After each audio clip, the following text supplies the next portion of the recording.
매년 이맘때가 되면 구유에 누이신 아기 예수님을 먼저 생각을 합니다. 그리고 베들레헴을 기억하고요. 그 다음에 동방박사와 목자들, 그 다음에 천사들의 노래, 그 다음에 큰 별을 떠올리게 되죠. 그리고 이제 곁다리로 이제 캐롤, 산타크로스, 그렇죠? 쇼핑, 외식 이런 것들이 이제 곁따라오는 거죠. 근데 가만히 생각해 보면 사복음서 가운데에 예수님의 탄생 이야기는 마태와 누가복음밖에 없습니다. 마가복음은 세례 요한의 등장으로 시작하고 있고요. 요한복음 우리가 1장에 보신 것처럼 별, 구유, 목자에 대한 얘기가 전혀 없이 그냥 쭉 복음서를 써나갔다라는 거예요. 왜 그랬을까요?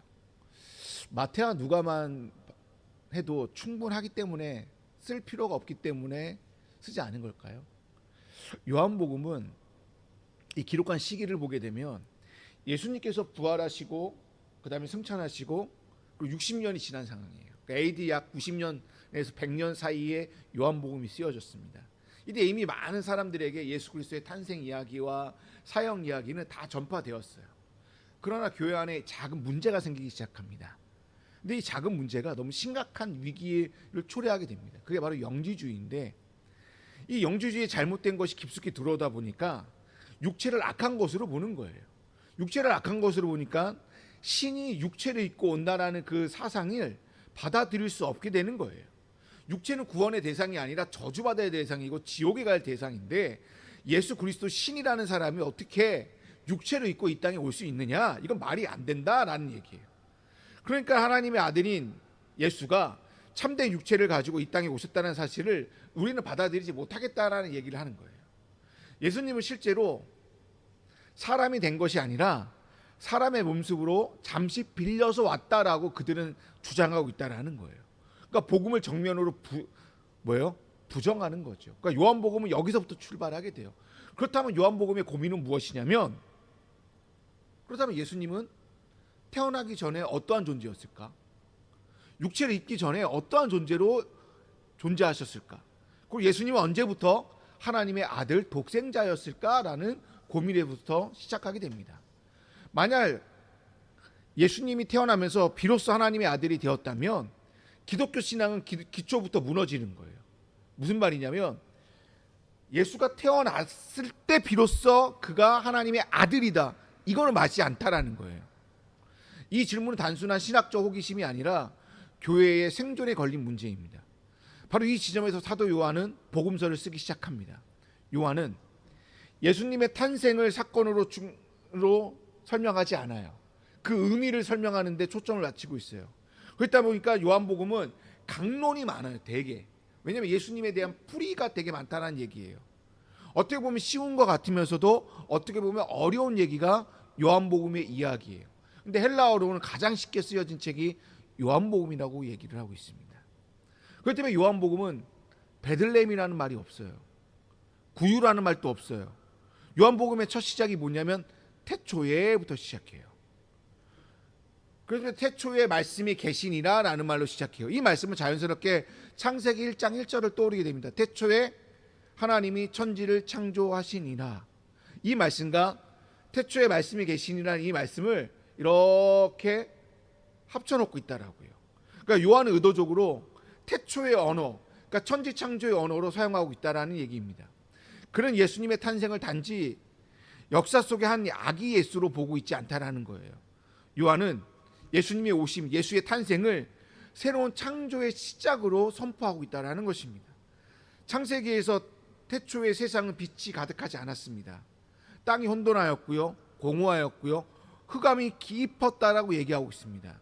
이 말은 질서도 없고 방향도 없고 생명도 없고 소망이 없었다라는 이야기예요.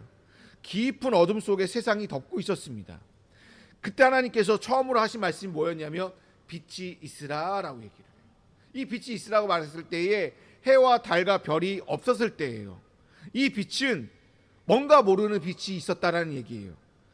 이 빛으로 인하여 어둠이 물러가게 되고요, 혼돈 속에서 질서가 생기게 됩니다. 그 빛으로 인하여 이제 해와 달과 별이 생기라라고 넷째 절이 아니죠. 네 번째 날에 만들어 놓았습니다. 그 빛이 바로 예수 그리스도라고 말하고 있습니다. 예수님은 태어날 때부터 빛이 되신 분이 아니라 태초부터 빛이라고 말하고 있어요. 그분 안에 생명이 있었고 그 생명이 하나님의 빛이 되었습니다. 그렇기 때문에 요한의 탄생은 이렇게 얘기하고 있어요. 오늘 설교 제목이기도 하는데요. 빛이 어둠의 빛이 되라고요. 예수님의 탄생을 뭐라고 얘기냐면 빛이 어둠의 빛이 되라고 되어 있다고요. 그렇다면 빛이 세상에 왔을 때 세상의 사람들의 반응은 어떠했을까요? 세상의 반응은요, 5절에 뭐라고 되어 있냐면 어두움을 깨닫지 못하였더라. 세상은 죄 때문에요 이미 어두워져서 그 빛을 깨닫지 못하였다라고 나와져 있습니다. 사람들의 눈에는 어둠이 익숙한 거예요. 더 안타까운 사실은 그 빛을 분명히 증언하는 사람이 있었음에도 불구하고 사람들은 뭐에? 어둠이 익숙한 거예요라는 거예요. 우리나라만 봐도 어둠이 익숙하잖아요. 우리나라같이 전 세계에서 밤문화가 가장 발달된 문화도 없잖아요. 전 세계에서 깜짝 놀란다잖아요. 밤에 가장 화려한 나라가 대한민국이라고 얘기하잖아요. 예. 유럽만 돼도 7시, 8시만 되면 다 불이 꺼지는데 우리나라는 새벽 1시, 2시 할 것 없이 그냥 불이 꺼지면서 어둠을 마음껏 즐기고 있다는 것이죠. 어둠의 문화들을. 근데 그 빛을 증언하는 사람이 누구라는 거예요? 세례 요한이라고 증언하고 있어요. 세례 요한을 요한복음 뭐라고 얘기하냐면 그는 이 빛이 아니요 이 빛에 대하여 증언하러 온 자라라고 소개하고 있다라고요. 이 빛에 대하여 증언하러 온 자라라고요. 그래서 이 증언이라는 말을 3번이나 기록하고 있다라고요. 세상은 여전히 어두운 가운데 있습니다.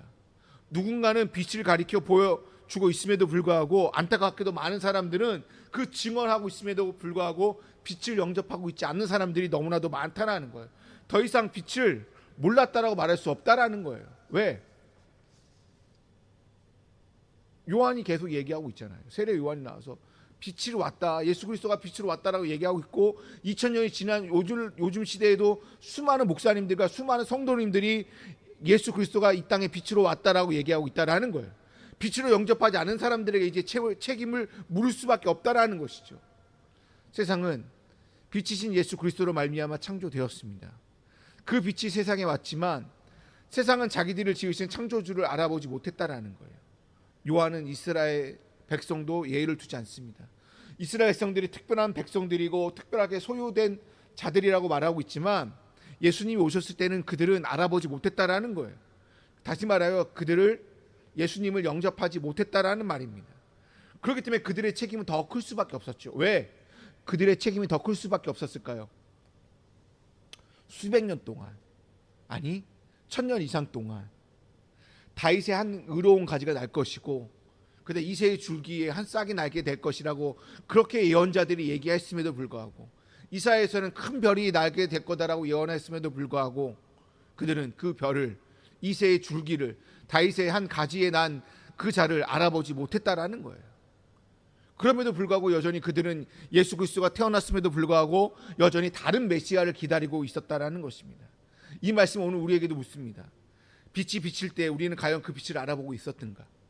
아니면 어둠에 익숙해져서 빛을 외면하고 있지 않았는가? 우리가 예수 그리스도를 믿고 있고 예수 그리스도를 따라간다고 하지만 그 빛이 싫어서 다른 빛을 쫓아갈 때도 너무나도 많이 있었다라는 것이죠. 마치 불나방처럼 이렇게 조금만 빛이 있으면 거기에 막 매몰되어서 거기에 함몰되어서 우리는 그 빛에 진짜 빛인 것처럼 살아갈 때가 너무나 많았다라는 거예요. 마태복음을 보게 되면 예수님이 베들레헴에서 태어났습니다. 다윗의 왕의 고향인 그 다윗의 후손들이 베들레헴의 호적 등본을 이렇게 정리하기 위해서 호적 등록하기 위해서 다 모여듭니다. 그들은 다 왕의 후손들이었어요. 나라를 잃고 흩어져 살고 있지만 한 자리에 모인 것 자체가 다윗의 후손으로서 한 자리에 모인 그 자체가 어떻게 보면 하나님의 큰 은혜이고 하나님의 큰 축복입니다. 그러나 왕의 핏줄을 잉태한 마리아가 아이를 낳을 곳조차가 없었다라는 것은 불행하다라는 거예요. 친족조차도 그들을 외면했다라는 거예요. 그녀를. 결국 짐승이 사는 곳에서 짐승의 먹이통인 구유에 생명의 빛이신 말씀이신 아기 예수가 태어나게 되었습니다. 사도 요한은 이 모든 상황을 길게 설명하지 않습니다. 딱 한마디로 얘기해요. 자기 땅에 오매 자기 백성이 영접하지 아니하였더라라고요. 자기 땅에 오매 자기 백성이 영접하지 아니하였다라고 사도 요한은 그리고 있다라는 것입니다. 그 백성들 하나님의 아들을 알아보지 못했습니다. 끝내 그를 거절하였고요. 끝내 그를 십자가에 못 박아 죽이게 만들었습니다. 이는 얼마나 무지한지 모릅니다. 창조주를 반역한 행위입니다. 이 말씀은 오늘 우리에게 결코 가벼운 경고가 아닙니다. 빛으로 오신 예수 그리스도를 알지 못하면 인간의 마음과 생각이 얼마나 깊은 죄에 빠질 수밖에 없는지를 요한복음, 마태복음, 누가복음, 마가복음 할 것 없이 모든 복음서는 빛으로 오신 예수 그리스도를 알아보지 못했을 때 인간이 얼마나 무지하게 큰 상처를, 큰 죄를 짓고 있는지를 우리에게 가르쳐주고 있다라는 것입니다. 빛이 어둠에 비쳤으나 대부분 사람들이 그분을 몰랐고 영접하지 않았습니다. 빛이 분명히 왔음에도 불구하고 세상은 여전히 어둠에 선택했습니다.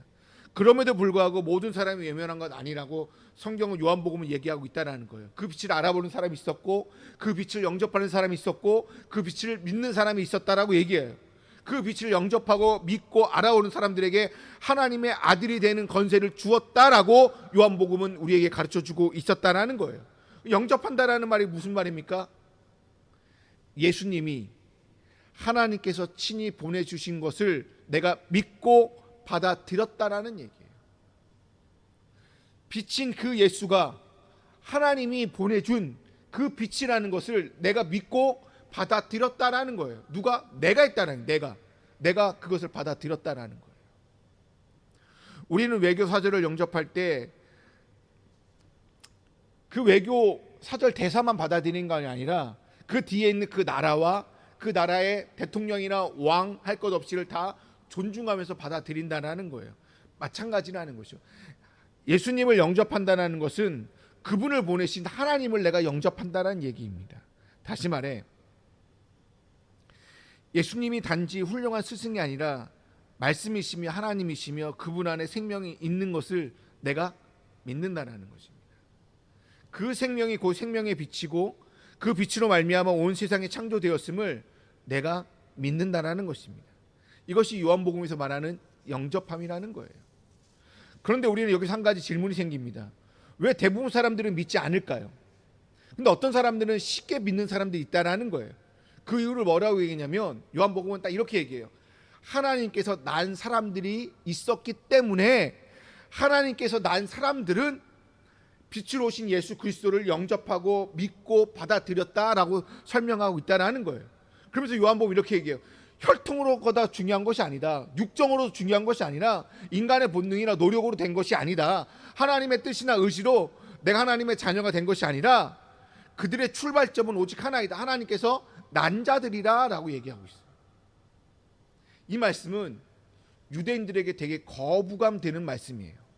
정면으로 도전하는 말씀이에요. 수천 년 동안 내려왔던 아브라함의 혈통이라는 아브라함의 후손, 우리는 선택받은 그 선민 사상을 뭐예요? 정면으로 이렇게 엇박것을 날리는 말씀이 바로 요한이 하고 있는 말씀이라는 거예요. 혈통으로는 하나님의 자녀가 될 수 없다라고 요한은 얘기하고 있다라는 것입니다. 그러나 아이러니하게도 그들은 수천 년 동안 하나님의 자손이라고 얘기를 하였고 아브라함의 후손이라고 얘기했던 그들이 정작 하나님의 아들 예수 그리스도를 거부하였다는 사실입니다. 혈통을 그렇게 자랑하였던 그들이 하나님의 아들을 알아보지 못했다라는 것입니다. 이 사실은 인간의 자랑이 얼마나 허약한지를 보여주고 있다라는 것입니다. 요한은 여기서 새로운 시대가 열렸음을 얘기하고 있습니다. 새로운 시대가 뭐냐면 아브라함의 혈통이 아니다. 출신, 배경, 공로 이것이 하나님의 자녀가 되는 조건이 아니다라고 얘기해요. 누구든지 빛으로 오는 예수 그리스도를 믿는 자는 하나님의 자녀가 되는 권세를 내가 너에게 주었다라고 얘기하고 있다는 거예요. 그렇다면 누가 그 권세를 받아들이는 자들일까요? 누가 믿을 수 있었을까요? 하나님께서 난 사람들이요. 여기서 우리는 믿음과 거듭남을 깊이 연결할 수 있어요. 믿음과 거듭남. 거듭남은 인간이 스스로 노력한다고 되는 일이 아니라는 거예요. 신비로운 하나님의 역사와 성령 하나님의 사역이 이것이 결합되었을 때에 내가 거듭난 존재로 태어난다라고 성경은 얘기하고 있어요. 그러면서 요한복음 3장에서 예수님께 밤에 찾아온 니고데모 얘기를 하면 이렇게 얘기합니다. 사람이 물과 성령으로 나지 아니하면 하나님 나라에 들어갈 수 없느니라. 물과 성령으로 뭐요? 거듭나지 아니하면, 나지 아니하면, 이것이 거듭나지 아니하면 하나님 나라에 들어갈 수 없다라고 나와 있어요. 거듭난다라는 말은 위에서부터 태어난다는 얘기예요. 이것이 무슨 말이에요? 하나님께서부터 태어났다, 하나님께서부터 났다라는 얘기예요. 결국 이 사람은 누구냐면 위로부터 하나님으로부터 새 생명을 받을 때만 하나님 나라를 볼 수 있는 자들이라는 의미가 거듭남이라는 얘기예요. 그렇다면 다시 묻고 싶어요. 예수님은 누구십니까? 이 질문에 대하여 요한복음은 명확하게 얘기하고 있어요. 생명의 빛이다라고요. 요한복음에서는 예수님을 말씀이라고도 얘기하고요, 생명이라고도 얘기하고요, 양의 문이라도 얘기하고요, 진리이라고도 얘기하지만 요한복음은 처음부터 끝까지 제일 많이 얘기하는 것이 뭐냐면 빛으로 오신 예수 그리스도를 우리에게 말씀하고 있다라는 것입니다. 그 빛이 생명의 빛이고 이 빛이 있는 곳에 참된 생명이 일어나게 되고 그 빛을 가진 자에게는 참된 생명, 영원한 생명, 영생을 얻게 된다라고 요한복음은 우리에게 가르쳐주고 있다라는 것입니다. 그러나 그 빛은 아무나 볼 수 있는 빛이 아니라고 얘기하고 있어요. 하나님께서 난 자들만이 그 빛을 믿고 영접한 자들만이 그 빛을 받아들이는 게 된다라는 거예요. 그 사람만이 하나님의 자녀가 되고 하나님 나라의 상속자가 되어 영생을 누릴 수 있다라고 성경은 우리에게 가르쳐주고 있다라는 것입니다. 요한복음은 처음부터 이거 똑같아요. 요한복음은 하나의 진리예요. 뭐냐면 쉽게 얘기할게요. 빛으로 오신 예수 그리스도를 받아들이는 사람들이 하나님의 자녀고 하나님 나라의 상속자고 하나님의 영생을 누린다. 이것이 요한복음이 처음부터 끝까지 얘기하고 있는 하나의 줄기입니다. 빛으로 오신 예수 그리스도를 내가 알고 믿고 영접하는 것, 이것이 하나님의 자녀가 되는 것이라는 거예요. 그럼 성탄은 무엇이냐? 빛으로 오신 예수 그리스도를 우리에게 알고 믿고 영접할 수 있는 그 기회를 주기 위하여 매년 성탄절이 주어졌다라는 거예요.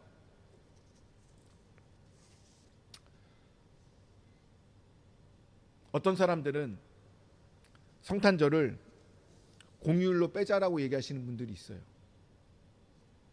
왜냐? 그 기독교 우리 우리나라 인구의 불교보다도 더 적은 그 사람들이 믿는 그 종교에 왜 우리가 이 성탄절을 즐기냐, 즐기지 말자 하는 것이 있어요. 하물며 영국에서도, 영국은 국교회가 기독교임에도 불구하고 영국에서조차도 크리스마스를 없애자라는 얘기가 나왔습니다. 그러니까 하물며 세상은 지금 예수 그리스도 오심에 대하여 자꾸 부정하고 있는 거예요. 부정하고 있어요. 계속. 그리고 연말 연시에 그냥 캐럴 틀어놓고 즐기자라는 분위기로 가고 있다는 거예요. 근데 우리가 매년 이 성탄절을 즐기고 대림절을 사주간을 지키는 이유가 무엇이냐면 빛으로 오신 예수 그리스도를 우리가 알자, 그리고 그분을 믿자, 그분을 영접해서 하나님의 자녀가 되는 권세를 다시 한번 누리자라는 거예요. 빛으로 오신 예수님은 하나님의 유일한 아들이라는 사실입니다. 그 빛으로 믿고 영접한 사람들은 더 이상 어두움에 속한 존재가 아니라는 거예요. 그들은 빛의 자녀로 부름을 받은 사람들이라는 거예요. 사도 바울은 우리에게 빛으로 그 영접한 우리들을 가리켜 뭐라고 얘기하냐면 5장 8절에 이렇게 얘기하고 있습니다. 에베소서 5장 8절입니다. 너희가 전에는 어둠이더니 이제는 주 안에서 빛이라. 빛의 자녀들처럼 행하라. 그러면서 사도 바울이 이 얘기는 뭐예요? 신분의 변화를 나타내는 거예요. 우리의 존재가 어둠의 존재여서 빛의 존재로 완전히 체인지 되었다라는 것을 얘기하고 있다라는 거예요. 우리의 정체성이 무엇인지를 사도 바울은 우리에게 가르쳐주고 있다라는 거예요. 그러면서 예수님도 우리의 정체성을 대하여 뭐라고 얘기냐면 너희는 세상의 빛이니라 라고 얘기해요. 그러니까 세상의 빛이니까 세상에서 이렇게 살아야 된다라고 하면서 마태복음 5장 16절에 이렇게 얘기하고 있습니다. 너희 빛이 사람 앞에 비치게 하여 그들로 너희 착한 행실을 보고 하늘에 계신 너희 아버지께 영광을 돌리게 하라. 보세요. 빛의 자녀처럼 행하라. 이 말이 뭐예요? 착한 행실을 행하라라는 거예요. 착한 행실을 해야지 하나님 나라에 들어갈 수 있게 된다라고 얘기하고 있다라는 것입니다. 빛으로 오신 예수 그리스도를 우리가 알고 믿고 영접하여 하나님의 아들이 되는 권세를 누렸다라면 우리가 빛의 자녀가 되었다라는 거예요. 우리가 세상의 빛으로 나가서 어둠이 있는 곳을 빛으로 하는 거예요. 그 어떻게 착한 행실로 통하여서. 그러니까 성탄절은 뭘 하냐면 구제를 하는 것이고, 그래서 어둠에 있는 사람들에게 밝은 빛을 비춰주는 것이 우리에게는 또 다른 성탄절의 의미인 줄로 믿습니다. 이제 말씀을 마치겠습니다. 빛으로 오신 예수 그리스도는 빛의 자녀로 살아가야 될 우리에게 가장 온전한 모범을 보여주시는 분입니다. 그분을 믿고 영접하는 자마다 하나님의 자녀가 되는 권세를 우리에게 허락해 주신 줄로 믿습니다. 이 권세는 이 어둠 속에서 빛의 자녀로 살아가는 하나님의 거룩한 부르심인 줄로 믿습니다. 빛의 자녀로 산다는 것은 세상과 떠나서 살아가는 것이 아니라 세상 속으로, 세상 한가운데로, 우리가 직상 속으로, 우리가 가정과 우리의 삶의 일터 속으로 한가운데 들어가서 그곳에서 그리스도의 빛을 비치면서 착한 행실로 살아가라라는 말씀입니다. 그럴 때 말보다는 삶으로, 외침보다는 태로로 빛을 드러내라는 얘기입니다. 우리의 선택과 행동을 통해 어둠에 속한 자들이 빛 대신 그리스도를 바라보게 되는 것이 바로 우리의 사명인 줄로 믿습니다. 이제 빛 대신 예수 그리스도를 우리가 알고 믿고 영접하여 하나님의 자녀가 되는 권세를 누리는 성탄절이 되시기를 주님의 이름으로 축원드립니다.